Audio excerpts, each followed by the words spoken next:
Hola, hola, buenos días. ¿Me escucha bien?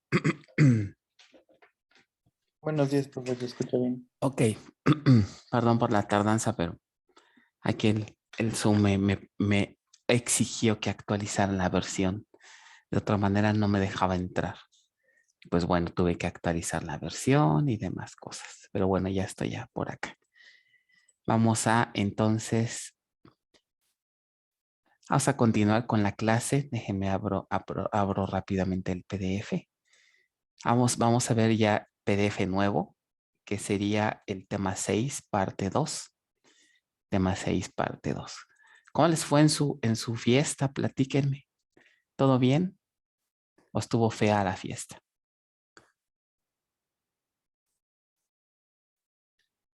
Estuvo un poco largo. Medianamente dicen larga, pues las fiestas entre más largas mejor, ¿no? Se divierten más. Poco largo, dice. Bueno, no hay que hablar de cosas tristes, dicen aquí. ¿Cómo? Bueno, pues vamos a ver qué sucede. Ok, este tema es, diría yo, bastante interesante e importante. Vamos a hablar de lo que son table spaces. Este PDF completito se dedica a hablar de table spaces. Ok, digamos que es la última estructura de almacenamiento que vamos a revisar antes de pasar a otros temas ya diferentes. Y bueno, el concepto de table space tiene varios puntos importantes a revisar. Primero, por toda la cuestión que implica configuración, ¿no? Hay mucho que configurar aquí, pero otra parte importante es el diseño, el diseñar y el decidir qué table spaces vamos a crear. Eso vamos también a platicarlo en un momento más, ¿ok? Entonces, de ahí la importancia. Yo diría que de las estructuras de almacenamiento, entender bien la idea de los table spaces es de lo más importante, ¿ok? Bueno, entonces también hemos platicado ya un poco el concepto de table space, lo podemos entender de diferentes puntos de vista, ¿ok? Podemos decir primero que un table space pues es una unidad de almacenamiento lógico, o sea, no existe como tal, es un almacenamiento lógico, ¿no? Podemos verlo como un contenedor de segmentos o agrupa un conjunto de estructuras lógicas que son los segmentos. ¿Ok? Y ustedes recordarán que del tema pasado, un segmento se crea cuando creamos un objeto que requiere almacenamiento, ¿no? Vimos que las tablas, por ejemplo, generan varios segmentos y esos segmentos pertenecen a un table space, ¿ok? Eso es del lado lógico, ¿verdad? Del lado lógico. Del lado físico también podemos entender el concepto de table space como eh, una estructura de almacenamiento cuyos datos se almacenan en data files. El table space puede tener asociado a más de un data file, mínimo uno, máximo n, ¿ok? Y ahí es donde los datos se van a almacenar, ¿ok? Bueno, el table space puede tener data files o puede tener archivos temporales, que al final un archivo temporal y un data file es lo mismo, solamente que tiene uso diferente, ¿no?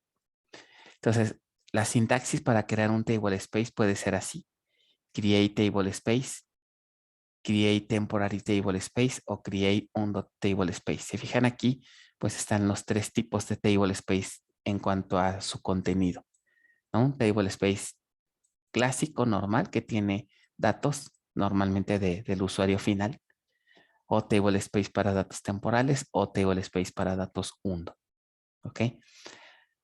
Para modificar o para cambiar la configuración de table space usamos alter table space y vamos también a ver más adelante que se puede utilizar alter database. Esta última, sobre todo cuando querramos hacerle algún cambio a alguno de sus data files, ¿no? Bueno, por default, quien normalmente puede hacer uso de estas instrucciones, pues es el usuario sys, ¿no? Es el único por default que tiene privilegios para hacer cambios a nivel de table spaces.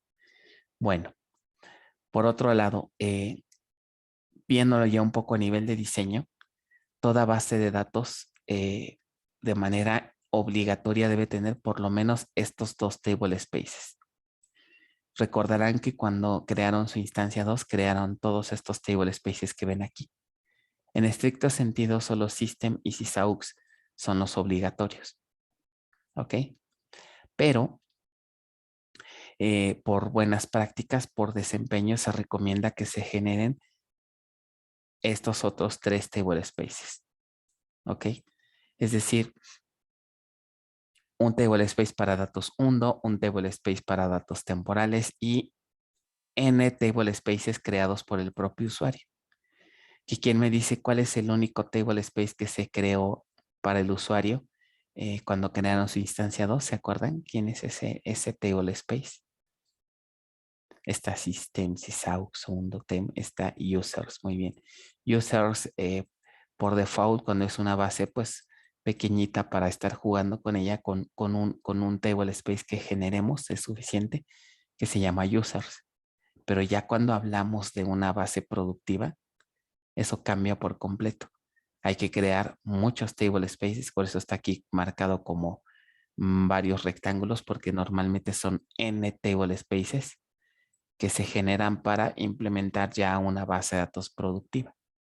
¿Ok? Entonces, esta es la estructura clásica que tiene una base de datos, ¿no? Sus table spaces que son, digamos, los vitales para que la base opere correctamente y n table spaces dependiendo las aplicaciones que se vayan a soportar en esa base de datos. ¿Ok? En ese sentido tenemos dos grupos, table spaces permanentes, table spaces temporales, pues por el hecho de guardar datos temporales en data files o datos temporales en archivos temporales. ¿Ok? Bien. Entonces, y por otro lado también podríamos ver la clasificación en cuanto ya aquí a lo lógico con lo físico. En todas las estructuras que estuvimos viendo del tema anterior, nos enfocamos 100% al lado lógico. Aquí cuando hablamos ya de un table space, ya estamos viendo también del otro lado, del lado físico. Del lado lógico, pues están estos table spaces y del lado físico están ya los data files. Ya estamos llegando, digamos, a la, por así decirlo, a la barrera o a la frontera entre lo que es lo lógico con lo físico. ¿Ok? Bueno, que también anduvimos un ratito en lo físico, ¿no? Cuando vimos bueno, no, los bloques siguen siendo lógicos, ¿no? Ok, entonces vamos a ver qué otras clasificaciones podríamos asignarle a un table space, ¿no? Hay varias clasificaciones. Ya vimos aquí que por el tipo, la naturaleza de los datos pueden ser permanentes o temporales, pero también los podemos clasificar de diferentes maneras. Una siguiente clasificación sería en table space permanente. Bueno, es esta misma, ¿no? Permanentes y temporales, ¿no? Permanentes, pues ya dijimos, ¿no? Contienen datos que se guardan en data files, nunca se eliminan, a menos que lo hagamos manualmente, ¿no? Ok, dentro de los permanentes, pues tenemos todos estos table spaces, los que se crean de cajón. System Table Space, pues que les digo, es el vital, ¿no? Ahí es donde se guarda toda la información necesaria para que la instancia trabaje bien. ¿Ok? ¿Qué es lo que incluye? El diccionario de datos, todas las vistas que ustedes consultan en sus ejercicios prácticos, ¿no? Se guardan en este table space. Vistas y tablas que contienen información administrativa de la base de datos, ¿no? Por ejemplo, el código compilado, procedimientos, etcétera, ¿no? Se guarda en este table space. Obviamente entran ahí los cachés, ¿no? Que vimos de la instancia, pero de manera permanente se guardan en este table space. ¿Ok? Entonces, obviamente es vital para que la base opere correctamente. Sysaux, ¿qué se guarda en el table space Sysaux? Aux es de auxiliar, ¿no? Recuerden que una base de datos, digamos, la instancia tiene componentes, ¿ok? Digamos que esta es nuestra base de datos core o núcleo que contiene todo el software que es vital para que la base funcione, la instancia levante y funcione. Pero alrededor podemos tener componentes, ¿no? Funcionalidades adicionales que no son obligatorias, es decir, si los quitamos no pasaría nada, solamente tenemos una base con menos funcionalidades, pero opera bien. Entonces podemos agregarle varias funcionalidades, varios extras a nuestra base. Entonces estos componentes pueden requerir almacenamiento, espacio en disco. Entonces el Tablespace Isaux sirve para eso, para almacenar los datos de todos los componentes adicionales, ¿no? Que tenga la instancia o la propia base. ¿Cuáles podrían ser componentes adicionales? Por ponerles algunos ejemplos. El soporte para datos espaciales, por ejemplo, ¿no? Es un componente que se le agrega. Soporte para, ¿qué les gusta?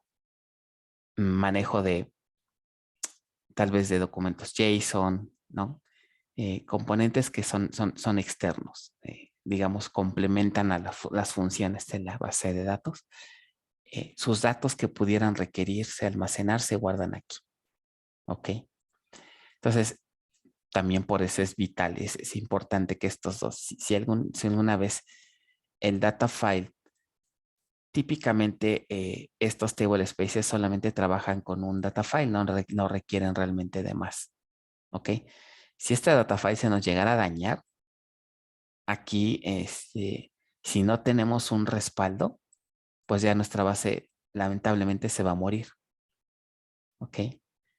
Pregunta, con todo lo que va del semestre, todos siguen teniendo viva su base, sobre todo la instancia 2 o tal vez también la 1, o alguien ya pasó por la amarga experiencia que ya se les murió, su hijito.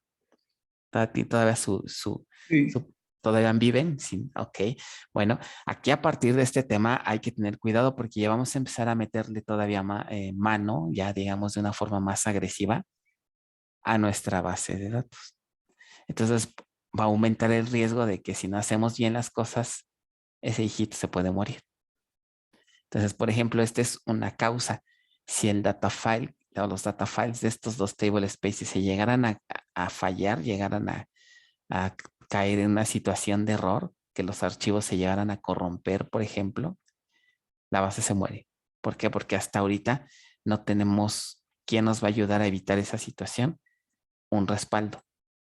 Pero todavía no llegamos al tema de respaldos, que ya está próximo, ¿no? Entonces de ahí la importancia, ¿no? De tener respaldos. Si tuviéramos un respaldo, podríamos recuperarnos. Pero mientras estamos en riesgo latente, ¿ok? Bueno, otro table space que ustedes ya saben que para qué sirve los datos hundo, ¿no? Es un table space que se dedica exclusivo para almacenar datos hundo, ¿no? Ya sabemos en qué momento se generan, que sabemos que la importancia de los datos hundo, ¿no? Entonces, para eso se dedica un table space especial.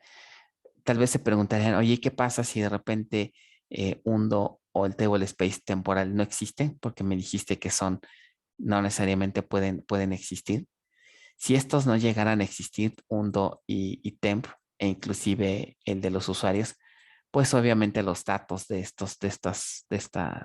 que normalmente se guardan aquí, se van a tener que guardar aquí en system. Eso se considera una mala práctica y algo que no se debe de hacer porque pues vamos a cargarle demasiado la mano a este table space. ¿Ok? Entonces, como pueden visualizar, el concepto de table space nos ayuda a distribuir todos los datos que contenga nuestra base. Hemos platicado ya del concepto de contención, ¿cierto? ¿Quién rápidamente me dice qué es la contención?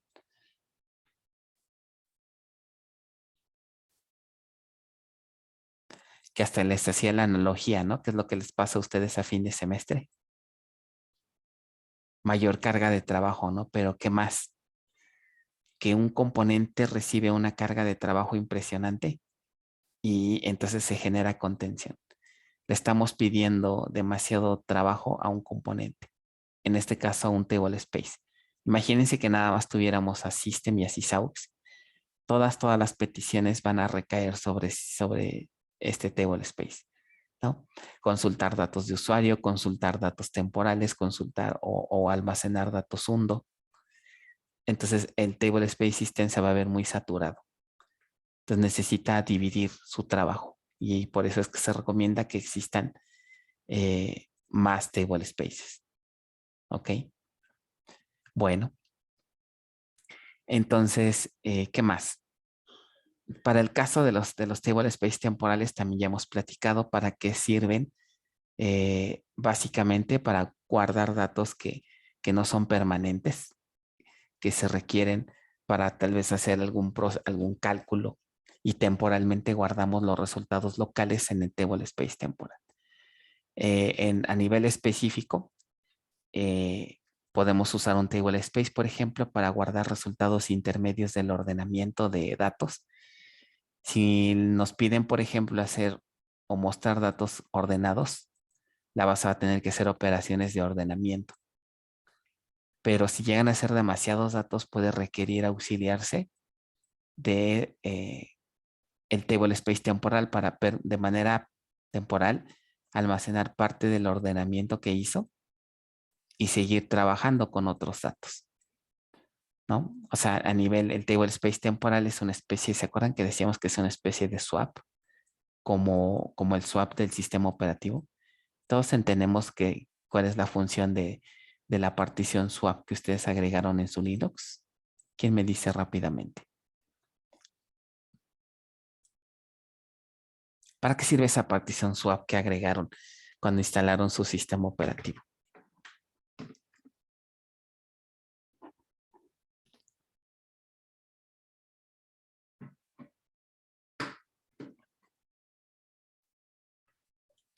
¿Nadie? ¿Cómo? Seguro ya todos llevaron sistemas operativos, ¿no? A estas alturas de la vida. Más RAM, pero ¿qué significa eso de más RAM? ¿Cómo es a nivel general el algoritmo cuando se trabaja con esta partición? Es una partición disco, ¿no?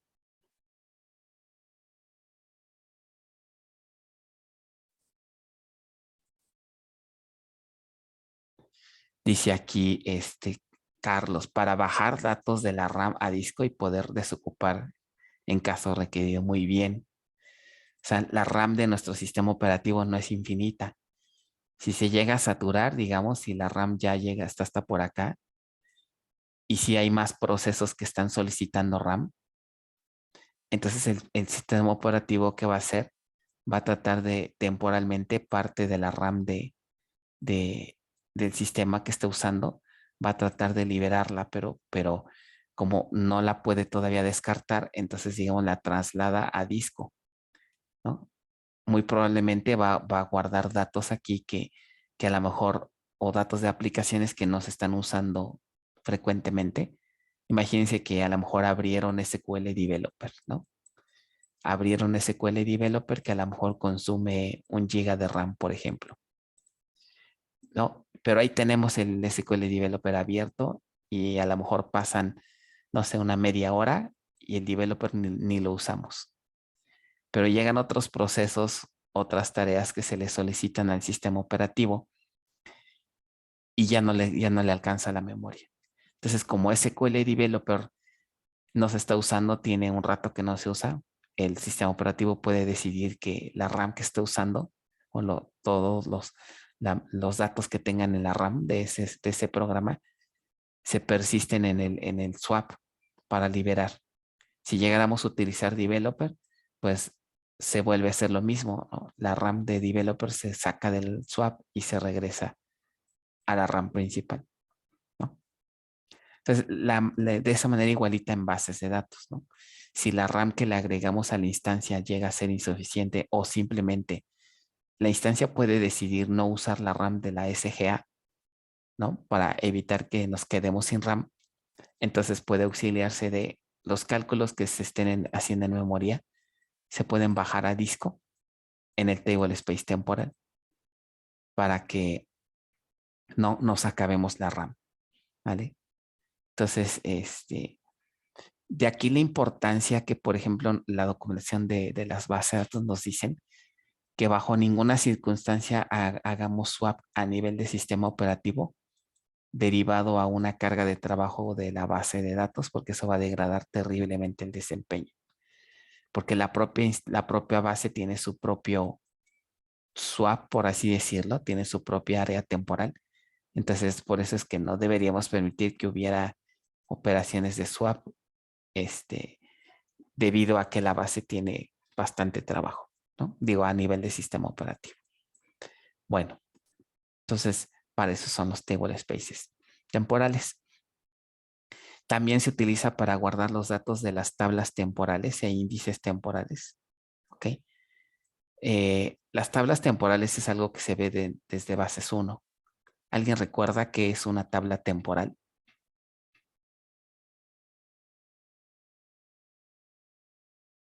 Por aquí veo algunos que sí deberían de saber. Eso lo vimos en bases 1. ¿No? ¿Nadie recuerda? Bueno, su nombre lo indica, ¿no? Guarda datos que viven un tiempo finito almacenados, pero normalmente no se almacenan en data files.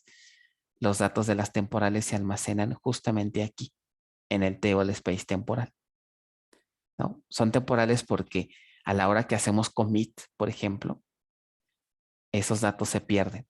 O a la hora que salimos de sesión, esos datos se pierden. ¿Ok? También la definición, si es una tabla temporal privada, la definición de la tabla también se pierde. ¿Ok? Y normalmente ocupamos esos datos de la misma forma para hacer cálculos o hacer analítica de datos que nada más requerimos la presencia de esos datos por un ratito y ya después ya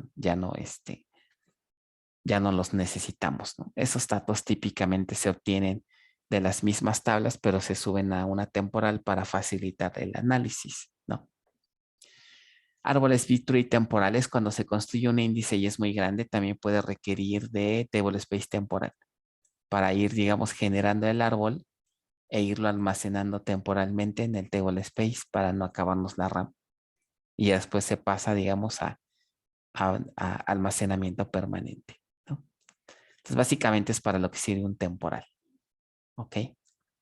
Bueno, ahora vamos a ver un poco más adelante que los table space podemos configurarle, por ejemplo, cómo se administran. Básicamente, la administración automática es la preferida.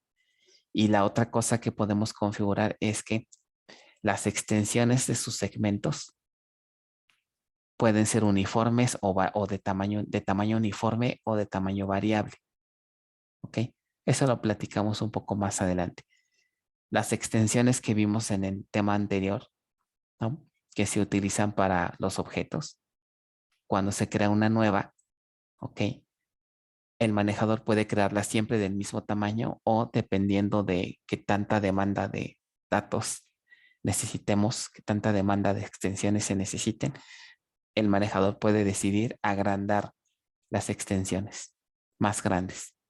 Eso va a depender pues, de varios factores que vamos a ver un poquito más adelante, ¿no? Y entonces aquí decimos que hablamos de una extensión de tamaño variable. Entonces, esas configuraciones que si es variable o si es fija, se pueden aplicar también desde que se crea el table space, ¿no? Bueno, ¿qué pasa con cómo se relaciona este table space temporal con los usuarios? Todo este usuario, a todo usuario se le asigna un table space. Decíamos hace rato que cuando el usuario solicita un ordenamiento, por ejemplo, de datos pesados, o cuando crea un índice muy grande, este usuario puede requerir hacer uso de datos del table space temp. ¿Cómo sabemos qué table space crear? Bueno, podemos crear varios table space en una misma base y podemos distribuirlos a diferentes usuarios. Cada usuario tiene asignado un table space temporal. Eso lo podemos determinar con esta instrucción. La vista del diccionario Database Properties contiene una propiedad que se llama Default Temp Table Space. ¿Ok? Y a nivel general, a nivel de la base de datos, nos define el nombre del table space que se va a usar. ¿Ok? En toda la base de datos, digamos. Ese comportamiento lo podemos sobreescribir si, por ejemplo,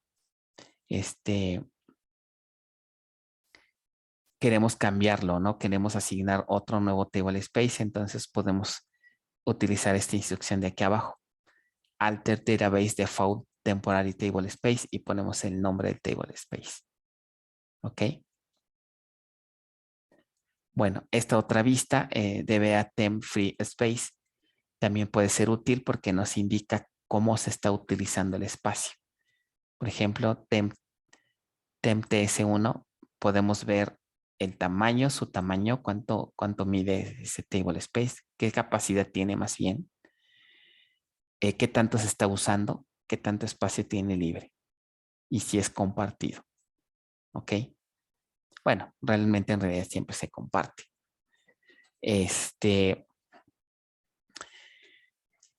¿De qué depende entonces qué tan grande sea un table space? Fíjense, el table space, siendo muy estricto, realmente no cuenta con un tamaño. Quien realmente define la capacidad de almacenamiento, ¿quién es? Pues son sus data files. Por ejemplo, si este table space está formado por 2 data files y si cada data file tiene 10 gigas de tamaño, la capacidad del table space está determinada por la capacidad de sus data files. En este caso diríamos es un table space que tiene una capacidad de 20 gigas porque la suma de las capacidades de sus data files suman 20 gigas. ¿Ok? Bien. ¿Dudas con lo que es hasta aquí? ¿Todo bien?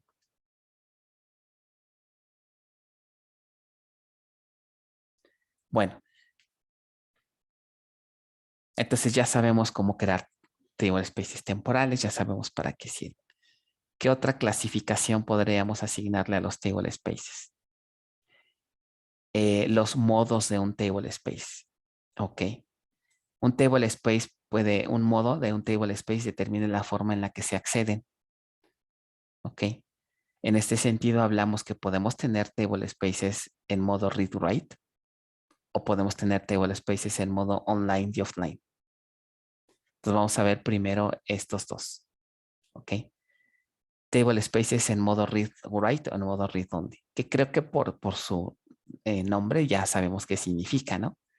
Un table space normalmente debe de estar en modo read-write para que nos permita hacer operaciones de lectura y escritura, ¿no? De entrada, los únicos table spaces que siempre deben de estar así es System y Sysaux, por obvias razones, ¿no? Al ser los table spaces vitales para la base, siempre debemos de ser capaces de leer y escribir. Si no, pues la instancia no va a funcionar simplemente, ¿no? Pero otros table spaces, por ejemplo, el table space users, que no es vital, podríamos de repente ponerlo en modo read-only. Como su nombre lo indica, read-only significa que podemos acceder a los datos del table space, pero no modificarlos. ¿Ok? ¿Por qué quisiéramos hacer read-only un table space? Tal vez porque a lo mejor lo queremos respaldar.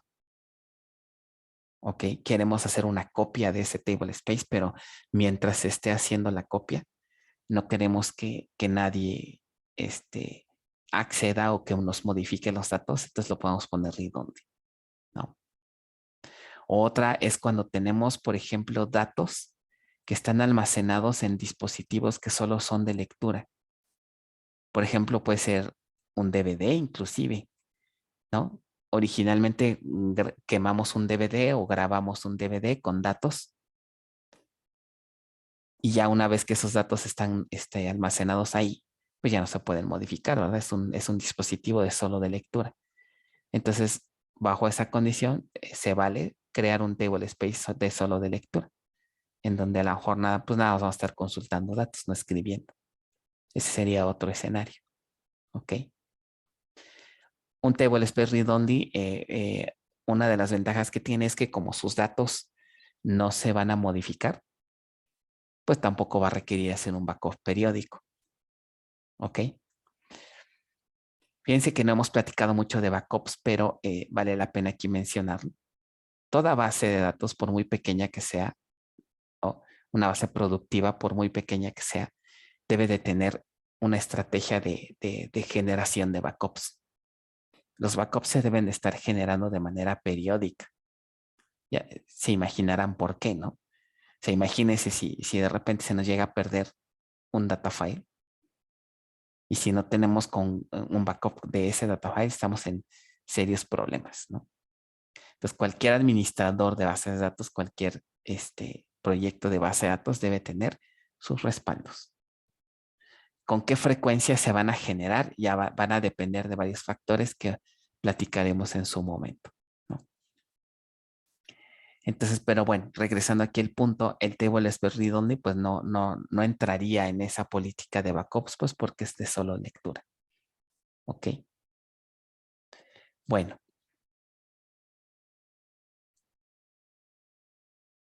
¿Qué pasa con las transacciones cuando nos cambiamos al modo read only? Si existen transacciones activas al intentar cambiar a un table space como read only, la instrucción espera hasta que la transacción concluya. ¿Ok? Bueno, vamos a ver más adelante cuando querramos hacer este tipo de cambio a los table spaces, de repente tenemos que esperar a que los usuarios acaben de hacer las tareas que estaban haciendo en ese momento. Bueno, otra cosa que podemos hacer es poner un table space online y offline. ¿Cuál será la diferencia con read write y read only? Así ahorita todavía sin ver la definición, ¿se les ocurre algo? ¿Qué diferencia habrá entre read write y read only y online y offline? ¿Qué será?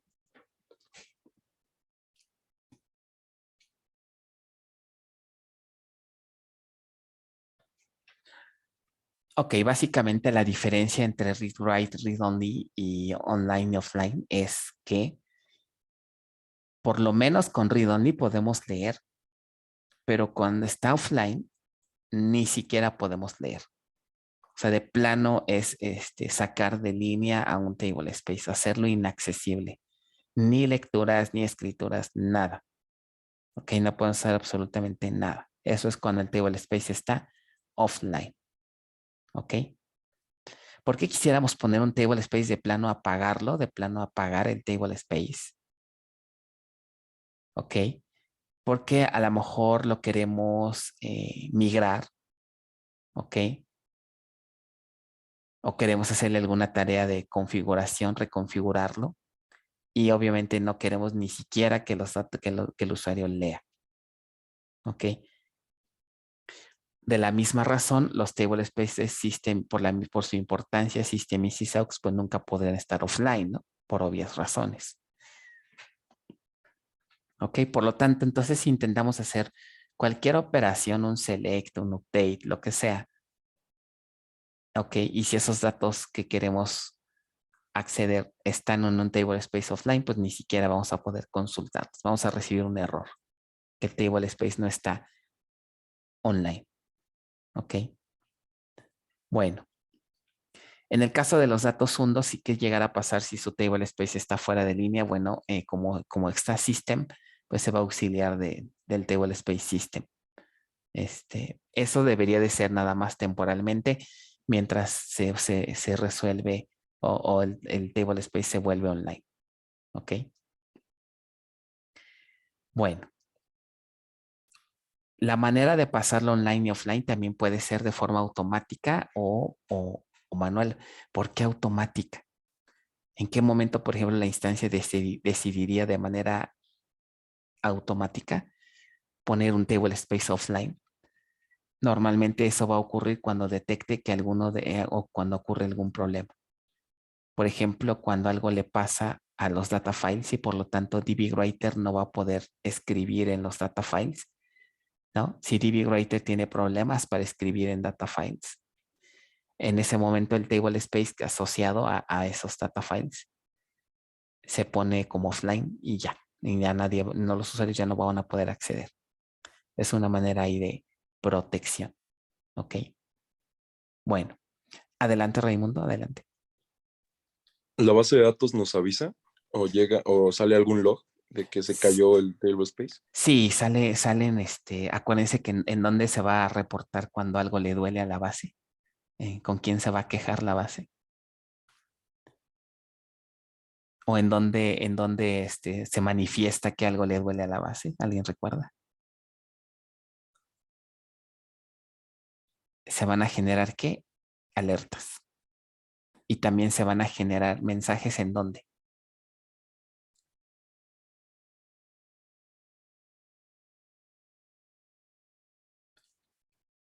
¿Dónde se guardan todos los mensajes, cualquier error que llegue a ocurrir? En el alert log? Muy bien, acuérdense del alert log. El alert log es, para nosotros como administradores, es vital, porque ahí podemos ver el detalle de cuando algo falle. Ahorita ustedes, el alert log más bien es su profesor, ¿verdad? Algo falla y ¿qué hacen? Envían el correo, ¿verdad? Ayúdenme. Pero en teoría, antes de enviar ese correo, ustedes deberían de consultar el alert log para ver si ustedes mismos pueden resolver el problema. ¿Ok? Entonces sí, la respuesta sería en el alert log, ¿ok? Y se generan ahí mensajes de error y también se generan alertas. Que por ejemplo, hay manera, por ejemplo, de configurar que cuando, por ejemplo, se genera una alerta, se puede configurar que esa alerta le envíe un mensaje de texto o un email al administrador. Entonces, en el momento en que la base empieza a sufrir, pues le van a llegar notificaciones al DBA, ya para que el DBA esté al tanto de eso y pueda corregir antes de que se vuelva un problema. ¿Ok? Recuerdo que una vez algún instructor en algún curso que llegamos a tomar de certificación, nos decía el instructor que el celular de un DBA es como es como su cadena inalámbrica, ¿no? Nos decía que estábamos encadenados a una cadena inalámbrica y esa cadena era el celular. Porque ahí es donde a veces llegaban todas las alertas de cuando algo le pase a la base. ¿Ok? Bueno, esa sería la respuesta. ¿Vale? Ok, muy bien. Otra cosa que podemos configurar a los table space es clasificarlos, más bien clasificarlos por su tamaño. Podemos tener table space que se les llaman small file table space, o podemos tener table spaces que se llaman big file table space. ¿Cuál es la diferencia entre uno y otro?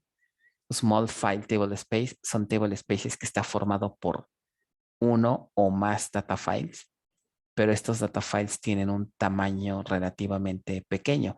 Que eso de pequeño, bueno, ni tan pequeño, pero comparado con un big file, pues sí, es de menor tamaño. ¿Ok? Entonces son table spaces que pueden tener varios data files, pero de tamaño, digamos, relativamente pequeño. ¿Ok? Ese es, digamos, el tipo de table space que casi siempre se utiliza. ¿Ok? A diferencia, por ejemplo, bueno, vean, en un small table space, cada uno de los archivos puede contener aproximadamente hasta 4 millones de bloques. O sea, en un table space de tipo small, los data files pueden almacenar aproximadamente un máximo de 4 millones de bloques. Y si ustedes saben que cada bloque tiene 8K, ya más o menos ahí podrían hacer el cálculo, ¿no? de cuál sería la capacidad máxima. ¿Ok? Ustedes dirían, oye, ¿y si me acabo un data file? Si no me alcanza, si este límite es muy, muy poco, pues pueden agregarle otro data file al table space para aumentar su capacidad. ¿Ok? O la otra opción sería irnos por un big file table space. Si tal vez si los datos que vamos a guardar son demasiados, no sé, a lo mejor se me ocurre, estamos guardando las fotos, las huellas, ¿no? Normalmente son datos pues que ocupan bastante espacio, ¿no? Imagínense, por ejemplo, en el INE, ¿no? Que se almacenan las fotos, las firmas y las huellas de todos los ciudadanos. Entonces, rápidamente nos podemos acabar el espacio en el data file. Nos podemos utilizar un big file table space porque a diferencia de un small, este table space solo acepta un solo data file. Eso es importante. Está el table space y a lo más podremos asignarle un data file, pero este data file no tiene las restricciones de esta cantidad de espacio. Por ejemplo, vean, define un solo data file, un solo archivo temporal, si es un table space temporal, pero es de tamaño grande. ¿Ok? O sea, podemos tener bloques hasta de 4 gigas, imagínense, una cosa ya casi que ni nos las imaginamos, ¿no? Ok, entonces son ya archivos muy, muy grandes, ¿no? Bueno, ¿qué beneficios puede tener un Big File Table Space? Bueno, los beneficios puede ser que será, digamos, más sencillo de administrar múltiples data files, o a lo mejor en lugar de tener los datos divididos en 4, creamos uno grande. ¿Ok? Pues la ventaja sería que es más fácil administrar un solo archivo que administrar 4, ¿no? ¿Cuál podría ser la analogía? A lo mejor que eh, si les dejan de repente cuidar a sus primos, a sus sobrinitos, ¿nunca les ha tocado eso? Que tienen que cuidar algún familiar, algún niño pequeño. No sé. Sobre todo que cuando están entre, ¿qué les gusta? Entre los 4 y los 10 años. No, bueno, ¿no? Qué horror, sí, no, no. Y ahora imagínense si son varios, ¿no? No, bueno, olvídenlo. ¿Ok? Entonces, pues, en teoría es más fácil, ¿no? Cuidar a un solo niño que cuidar a 4, ¿no? Entonces, pues puede ser algo parecido aquí, ¿no? Administrar a muchos data files puede ser una tarea un tanto pesada. Entonces, si tenemos big files, pues obviamente se reduce la cantidad de data files. Otra cosa es que entre más data files tengamos, se va a requerir más RAM, más memoria de la instancia para administrarlos. ¿Ok? Entonces también podemos tener ahí un beneficio de la RAM al disminuir el tamaño de data files. Otro problema que pudiera haber es que los sistemas operativos tienen un límite en cuanto al número de archivos abiertos que podemos tener. ¿Ok? Ya en una base productiva, ustedes dirían, ay, pero ¿cuántos archivos puede tener la base? Ahorita igual y ni se lo imagina porque tiene una base muy pequeñita, pero ya una base productiva puede tener cientos o miles de data files. ¿Ok? Dependiendo qué tan grande sean los datos. O sea, la cantidad de data files que podrían existir puede ser muy grande. Y el problema es que cuando la instancia levanta, todos los data files tienen que estar abiertos. O sea, los archivos se tienen que abrir, por eso decimos que la base se abre, porque se abren todos estos archivos y puede que el sistema operativo no soporte abrir tantos o mantener tantos archivos abiertos, porque no nada más a lo mejor se está la base, no hay a lo mejor otras cosas. Entonces, si excedemos este límite, aquí ya estamos limitados por el sistema operativo. Si llegáramos a exceder ese límite, una solución sería, pues, bájale a los data files y mejor ponlos en un big file. ¿Ok? Bueno, entonces fíjense más o menos la capacidad de un big file table space. Por ejemplo, podemos tener archivos hasta de 128 teras, o sea, un solo archivo de 128 teras. ¿Ok? Entonces puede contener aproximadamente hasta 4 billones de bloques. ¿Ok? Entonces está bastante grandecito, ¿no?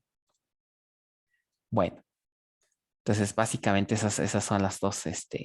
¿Cuál podría ser aquí a lo mejor una recomendación para efectos de nuestro curso? Podríamos simular que si, por ejemplo, vamos a almacenar archivos grandes, por ejemplo, fotos, firmas, ¿ok? Podríamos considerar que, recuerden que las columnas de tipo BLOF o CLOF generan su propio segmento. Entonces, una estrategia de diseño sería que estos segmentos estuvieran almacenados en un table space especial, y este table space especial tiene un data file de tipo big file, porque va a ser designado para almacenar todas las fotos de nuestros clientes. E inclusive este data file de tipo big, ¿no? Big file, se puede almacenar en un disco aparte. Imagínense que a lo mejor la empresa tiene un disco o tiene discos que son especiales para grandes cantidades de datos, ¿no? Que tienen una capacidad muy alta. Entonces esos discos podríamos reservarlos para almacenar fotos. Entonces la manera en cómo hacer eso es a través de un table space. ¿Ok? Ese sería, digamos, un uso que podrían, un tip que podrían ustedes seguir para su proyecto final. ¿Ok? Ya algunos ya enviaron su correo, no les he contestado, pero ya más tarde les contesto en esta misma semana para que ya tengan su... Estoy haciéndole algunos ajustes a los casos de estudio, por eso no se los he enviado, pero ya en estos días les envío su caso de estudio para que empiecen aquí en avanzadas. El proyecto se divide en dos etapas. Una primera etapa que es de diseño y ya la otra que es el diseño e implementación de su base de datos. Me refiero aquí al diseño físico. La primera parte es el diseño lógico, es decir, hacer su modelo relacional. Yo esperaría, ¿verdad?, que ya ustedes tengan un buen nivel de diseño de bases de datos, ¿no? Se supone que ya lo vieron en bases 1. Entonces aquí sí les exijo que tengan, bueno, más bien les solicito que hagan un buen diseño. Normalmente la mayoría de los equipos, antes de pasar a la implementación, hacemos una reunión para revisarles su modelo. ¿Ok? Si tienen dudas en cuanto al modelo, entonces podemos hacer sesiones en Zoom. Normalmente lo que hago es hacer una sesión en Zoom muy rápida con los integrantes del equipo para revisar su modelo. Si su modelo está bien, entonces ya pueden pasar al diseño físico. ¿Ok? Es así, hacemos labor de diseño aquí en Avanzadas también, para que no se les olvide hacer modelado de bases de datos. Bueno, listo. Entonces, eso es en cuanto a Big Files. Entonces, yo sugiero que en su proyecto utilicen Big Files para almacenar este tipo de datos. U otra, por ejemplo, si ustedes detectan que van a tener tablas gigantescas, esta tabla, ¿sabes qué? Estamos proyectando, estamos calculando que al año va a crecer demasiado. ¿Por qué? Porque tal vez tienen demasiados registros. ¿Ok? Pero a lo mejor es una tabla que no tiene tanta contención, o sea, que no hay tantas peticiones, pero sí va a estar muy grande. Entonces podríamos almacenar su contenido en un big file table space. ¿Vale? Bueno.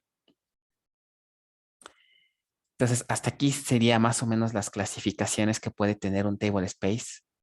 Ok, vamos a ver ahora que podemos hacer otras configuraciones adicionales. Ok, entonces ya vimos varios aspectos. Ahora, ¿qué más podemos configurarle a un table space? Podemos comprimir sus datos. Compresión de un table space. Los datos de un table space pueden comprimirse para ahorrar espacio. Hay varios algoritmos que permiten aplicar compresión de datos. ¿Ok? Y más o menos la sintaxis se vería así. ¿Ok? No voy a profundizar mucho en los algoritmos, nada es meramente para que se desconozcan que podemos guardar datos de un table space en forma compacta. ¿Ok? Y eso nos va a permitir ahorrar espacio. Obviamente va a haber una ligera penalización en desempeño, pues porque el procesador tiene que estar haciendo la compresión, ¿no?, de estos datos. Otra cosa que le podemos hacer a un table space es cifrarlo o encriptarlo. Esto puede ser más útil comúnmente si tenemos, por ejemplo, datos sensibles, números de cuenta, tarjetas de crédito, saldos bancarios, datos que podrían ser muy sensibles, ¿no? Normalmente las buenas prácticas nos dicen que esos datos deberían estar encriptados. Sobre todo por si tenemos situaciones en donde de repente tenemos que mover data file. data files. Hay veces que un data file, vamos a ver más adelante, lo podemos, por ejemplo, copiar copiarlo de su ubicación original y llevárnoslos inclusive a otra base. No sé, a una base de desarrollo o a una base en otro servidor. O sea, podemos transportarte data files. Si por alguna razón nos llegaran a robar esos data files, ¿no? O llegáramos a perderlos en el camino que lo llevábamos a otro data center, algo así, pues imagínense, ¿no? Si cae en malas manos ese data file, alguien pudiera acceder a él y extraer los datos porque están guardados en texto plano. Entonces, para evitar esas situaciones, los datos se pueden encriptar. Hay varios algoritmos que utiliza la base de datos. Estos son algunos ejemplos de algoritmos que soporta. Ustedes también tal vez ya llevaron redes, ¿no? Me imagino. Entonces están familiarizados con conceptos como keystore, llave pública, llave privada. ¿Llegaron a ver eso en alguna asignatura? La famosa llave pública, la llave privada, ¿no? Llaves de cifrado, algoritmos de cifrado. Este algoritmo, el Advanced Encryption Standard, es muy común. Se utiliza en bastantes aplicaciones. El famoso AES es uno de los algoritmos de cifrado bastante robusto. ¿No? ¿No llegaron a ver cosas así? En redes, tal vez.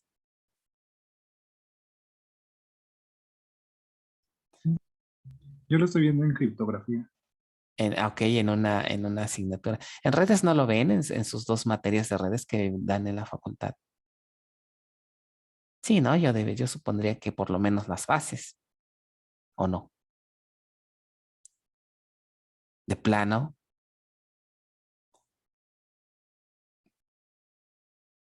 Solo dan una, ya no son dos, según yo eran dos, ¿no? Nada más es una obligatoria. Ah, curioso. Ok, bueno.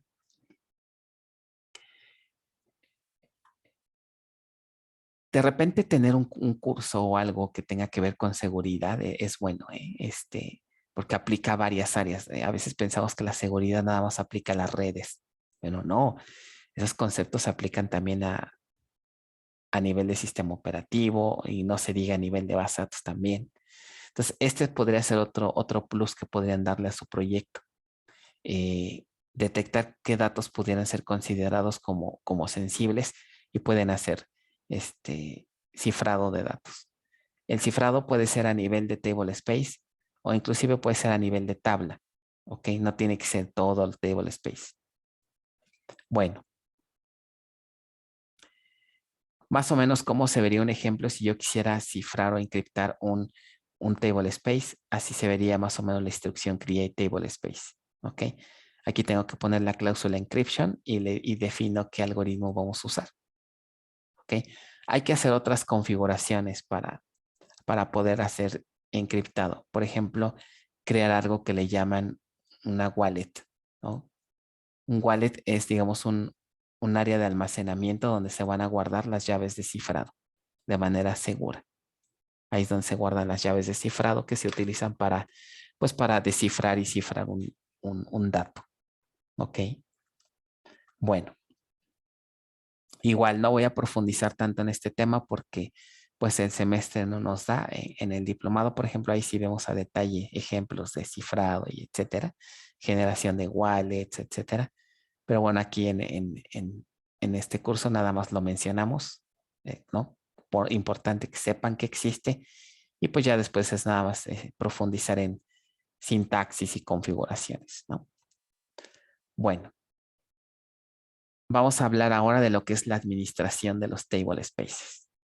Ya vimos más o menos sus características, cómo se configuran, qué podemos hacer, este, cómo se clasifican, pero ahora vamos a empezar con la administración. O sea, crear table spaces, modificarlos, mantenerlos, etcétera. ¿Ok?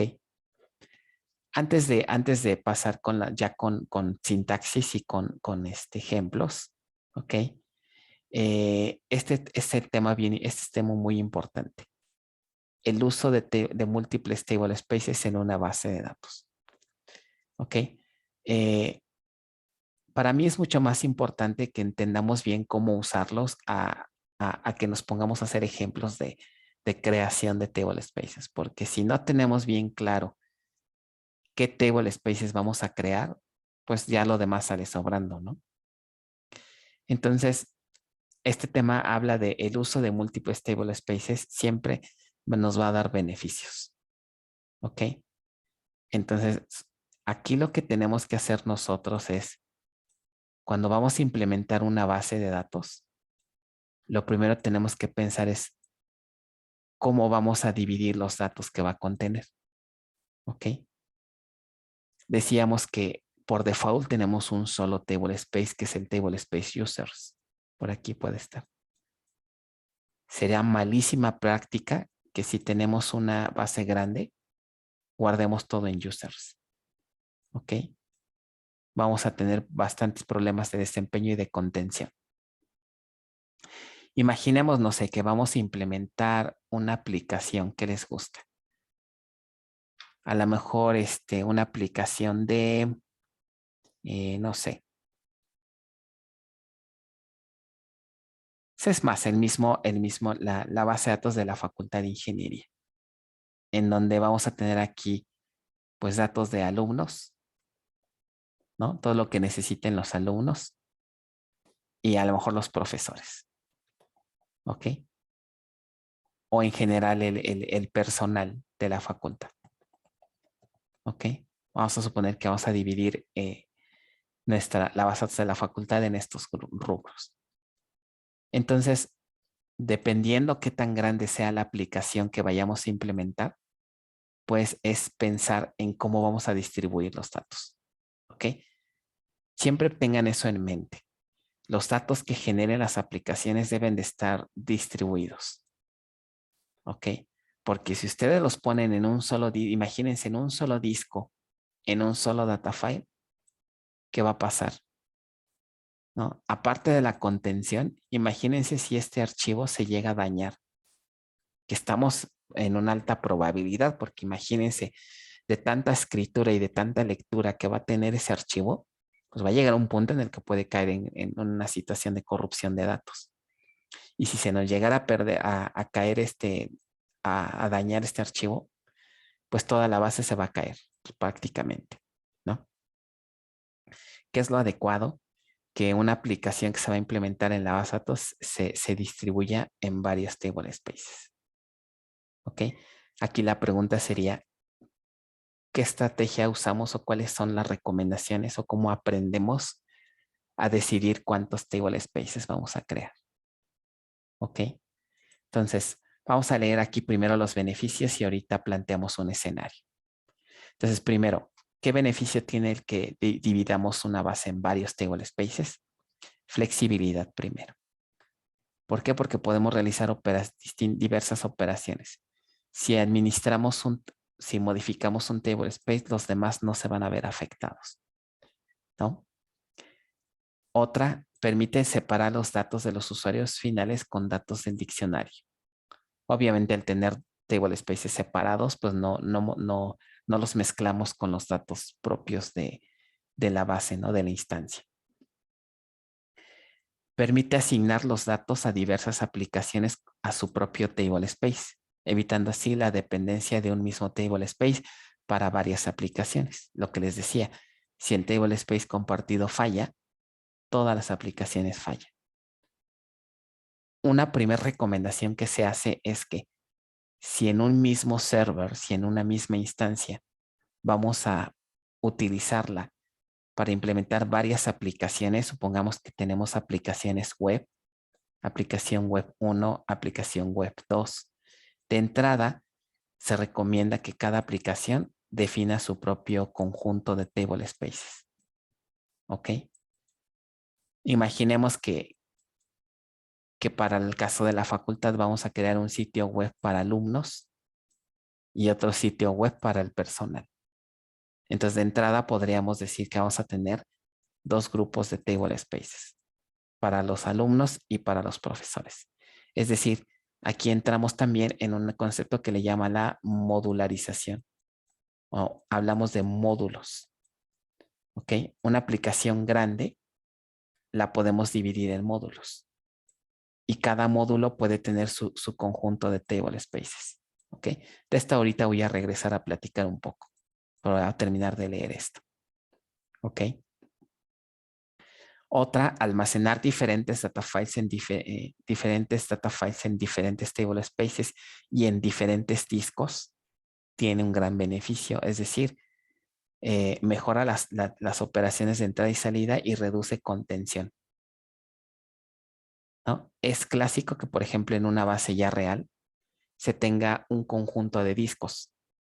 Imagínense que ustedes ya los contratan en una empresa relativamente pequeña, vamos a decir, ¿no? Pero esa empresa confía todo su conocimiento que ustedes aprendieron de administración y les dice, a ver, ingeniero, acabo de comprar 15 discos. Algunos tienen más capacidad, unos son de estado sólido, otros tienen capacidad para almacenar datos grandes, ¿no? Diferentes capacidades, diferentes características de estos discos. Entonces, y les dice su jefe, tienes 15 discos, necesito que la base pues la diseñes y la distribuyas de tal manera que se ocupen todos los discos, ¿no? O la gran mayoría, pues para justificar que hicimos el gasto, ¿no? De estos discos. ¿Ok? ¿Qué harían ustedes con esos 15 discos?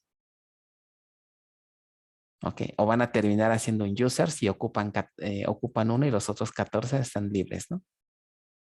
Imagínense. Entonces, de ahí podríamos partir. Tengo un conjunto de discos. ¿Cómo los distribuyo? ¿Cómo los utilizo de manera eficiente para las aplicaciones que van a correr en la base? ¿No?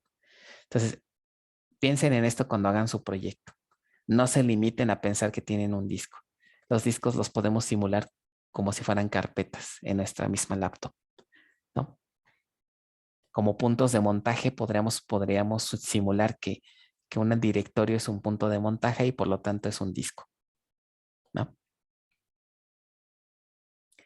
Ok, entonces tiene bastantes beneficios el que distribuyamos nuestros datos en diferentes discos, en diferentes data files y por lo tanto en diferentes table spaces.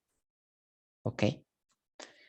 Otra ventaja, la administración y configuración se puede hacer por table space de forma independiente, ¿no? Algo también de lo que puede ser muy pesado es que imagínense si tienen muy poquitos table spaces y todas las aplicaciones utilizan esos table spaces. Administrarlos se vuelve un poco más complejo. Si su base de datos la dividen en varios table spaces, cada table space podría ser administrado por un DBA, por ejemplo, por una persona independiente. Entonces también eso facilita a que el DBA no tenga que atender a todos los datos de la base. Solamente va a atender al table space que le tocó. O sea, dividimos el trabajo. Entonces también va a ayudar a la administración de, por ejemplo, la generación de respaldos. Imagínense si nada más tienen un data file gigantesco para todas las aplicaciones. A la hora de generar un backup, ¿qué va a pasar con ese backup? ¿No? Pues va a ser un mega backup también y se va a tardar mucho porque tenemos un solo archivo, ¿no? Bueno, entonces la administración cuando tenemos table space separados se puede hacer independiente. Por lo tanto, podríamos tener diferentes escenarios de optimización propios de cada conjunto de datos. Al tener los datos separados en diferentes table space, cada table space puede tener configuración diferente. A lo mejor un table space puede estar en read-only, otros pueden estar en modo de escritura, ¿ok? O podemos configurar otros parámetros que sean particulares a ese table space. Y eso implica que no le vamos a pegar a la configuración de otras partes de la base, ¿no? La otra posibilidad de hacer backups por table space va a ser mucho más sencillo hacer un backup por cada table space a hacer un backup gigantesco de toda la base, ¿no? disponibilidad a nivel de table spaces, esta también es una ventaja bien importante. ¿Qué pasa, por ejemplo, si yo tengo todos estos table spaces que los usan las aplicaciones? Si este table space llegara a ponerse offline de forma automática porque algo falló, ¿qué creen que pasa con los demás? Los demás table spaces siguen operando sin problema alguno. Entonces, a lo mejor este table space estaba atendiendo a esta aplicación web. A lo mejor temporalmente esta aplicación web va a estar fuera de línea porque su table space está fallando. Pero ¿qué pasa con otras aplicaciones que pudieran estar instaladas en la base o que requieran de la misma base de datos? Pues estas aplicaciones no se ven afectadas, no se verían afectadas. ¿Ok? Solamente la aplicación cuyo table space se dañó, ¿no? Entonces caemos a lo mismo. Si tenemos todo junto en un solo table space, imagínense. Si el table space falla, todas las aplicaciones web se mueren. ¿Ok? Cosa que no nos gustaría, ¿no? Otra ventaja, posibilidad de contar con table space transportables. Resulta que el table space se puede copiar o se puede mover a una base de datos diferente e inclusive a otro sistema operativo. ¿Ok?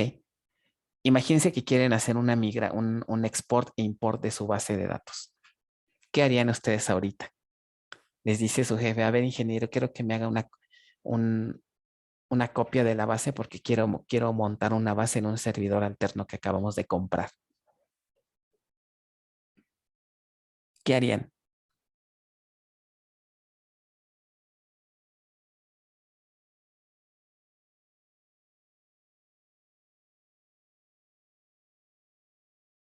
Buscan sus notas de avanzadas a ver si encuentran algo. No van a encontrar nada. ¿Qué harían?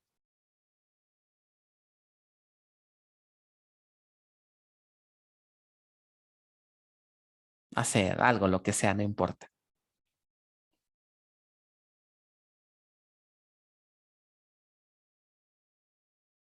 ¿Nada?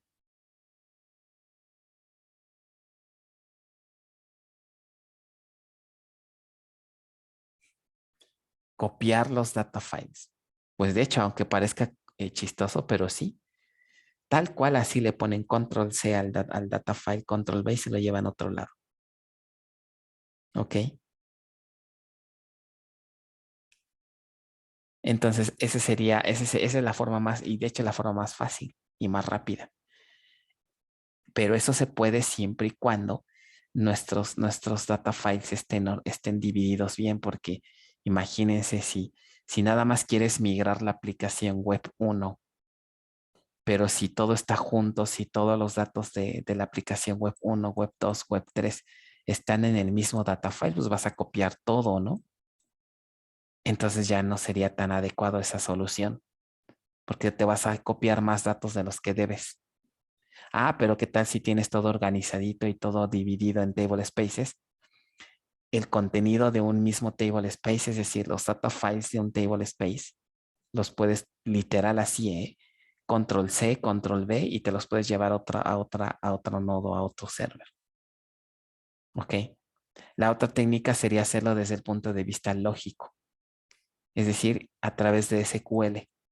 Generas tus scripts SQL de los datos que quieres migrar y luego los scripts los ejecutas pues en la base destino. Pero esto es demasiado lento porque pues los datos se tienen que transformar a sentencias SQL y luego ya te llevas las sentencias y las guardas en su destino. Funciona, pero es demasiado lento, ¿no?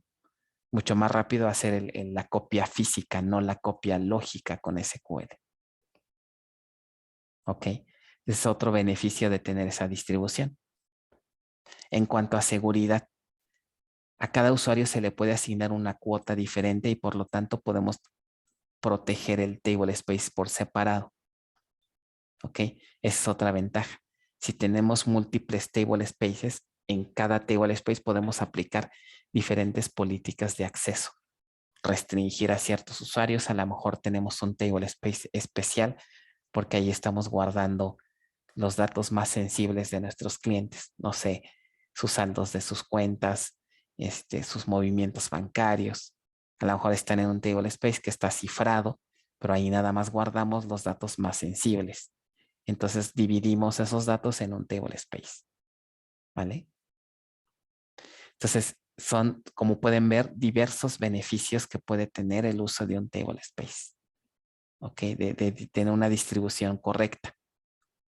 ¿Ok? ¿Cuáles son las recomendaciones? Tampoco hay que emocionarnos, ¿no? No vamos a crear 20,000 table spaces, ¿no? Sí es importante hacer una distribución, pero hay que justificar completamente esos table spaces.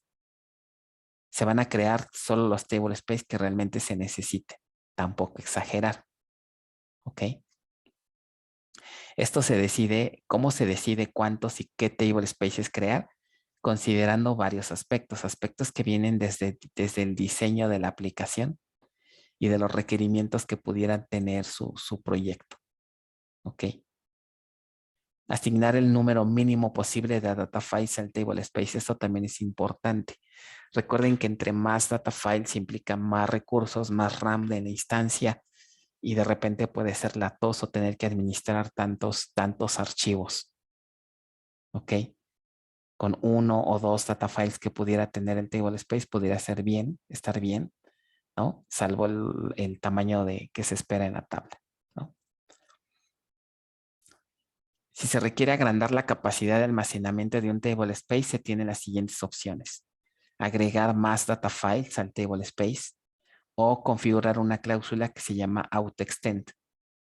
¿Ok? Cuando un table space se le está acabando su espacio, la base nos va a mandar una alerta. ¿Ok? Oye, ojo, ¿no? Tu espacio en disco se está acabando, el espacio de la capacidad más bien del table space se está acabando.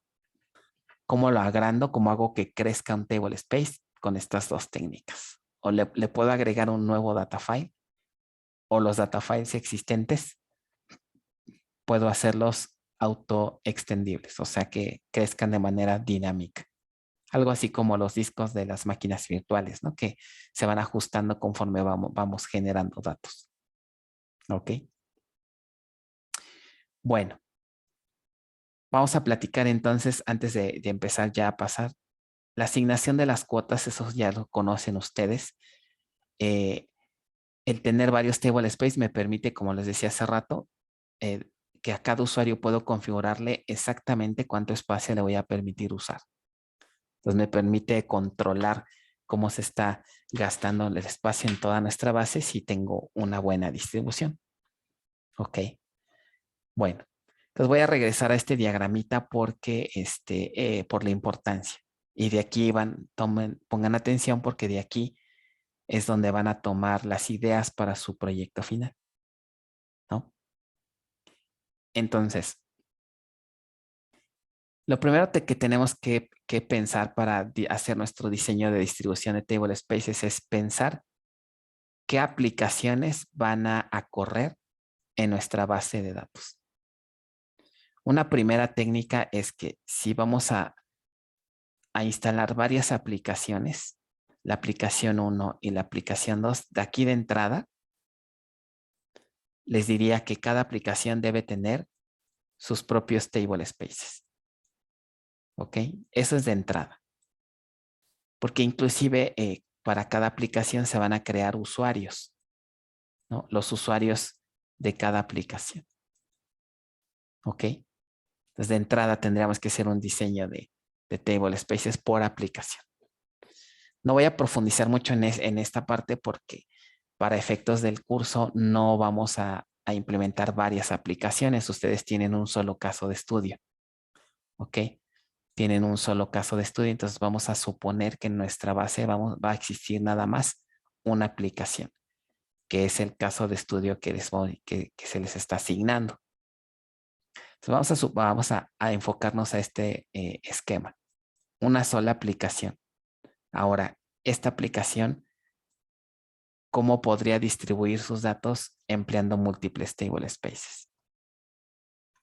Aquí entraría un poco el concepto de lo que es un módulo. Módulo. Una aplicación pudiera ser dividida en módulos. ¿Ok? ¿Cuál podría ser un ejemplo de dividir una aplicación en módulos?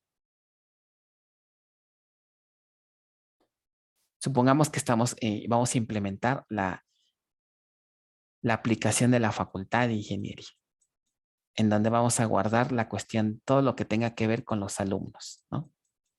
Los datos de los alumnos. ¿Se les ocurre qué módulos pudiera tener esta aplicación?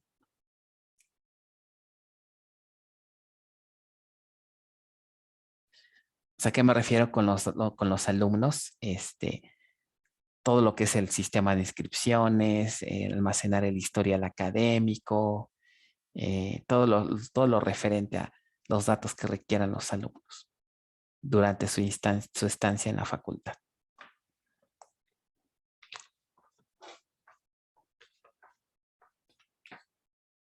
¿No?